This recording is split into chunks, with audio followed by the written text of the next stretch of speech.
Jafar express पर हमले से मुतालिक भारतीय मीडिया सोशल मीडिया अकाउंट्स के जरिए झूठे प्रोपेगेंडे में मसरूफ है।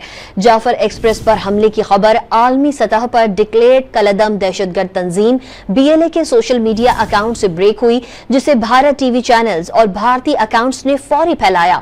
भारतीय टीवी चैनल्स ने AI और पुरानी वीडियोज और तस्वीर का सहारा लेकर प्रोपेगेंडा किया। जाफर एक्सप्रेस पर हमले की जाली वीडियो भारतीय और PTI सोशल मीडिया अकाउंट्स पर जारी की गई, जो 2022 की एक फिल्म की है। भारतीय मीडिया के इस बेबुनियाद प्रोपेगेंडे में भारतीय सोशल मीडिया अकाउंट्स के साथ साथ मखसूस सियासी जमात से जुड़े सोशल मीडिया अकाउंट्स भरपूर तरीके से हिस्सा ले रहे हैं। मखसूस सियासी जमात भारतीय मीडिया और सोशल मीडिया अकाउंट्स के जरिए रेस्क्यू ऑपरेशन में मसरूफ अफवाज पाकिस्तान के खिलाफ जहर उगल रहे हैं। जाफर एक्सप्रेस पर हमले से मुतालिक भारतीय मीडिया सोशल मीडिया अकाउंट्स के जरिए झूठे प्रोपेगेंडे में मसरूफ है। जाफर एक्सप्रेस पर हमले की खबर आलमी सतह पर डिक्लेयर्ड कलदम दहशतगर्द तंजीम BLA के सोशल मीडिया अकाउंट से ब्रेक हुई, जिसे भारत टीवी चैनल्स और भारतीय अकाउंट्स ने फौरी फैलाया।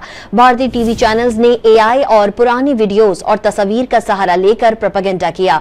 जाफर एक्सप्रेस पर हमले की जाली वीडियो भारतीय और PTI सोशल मीडिया अकाउंट्स पर जारी की गई, जो 2022 की एक फिल्म की है। भारतीय मीडिया के इस बेबुनियाद प्रोपेगेंडे में भारतीय सोशल मीडिया अकाउंट्स के साथ साथ मखसूस सियासी जमात से जुड़े सोशल मीडिया अकाउंट्स भरपूर तरीके से हिस्सा ले रहे हैं।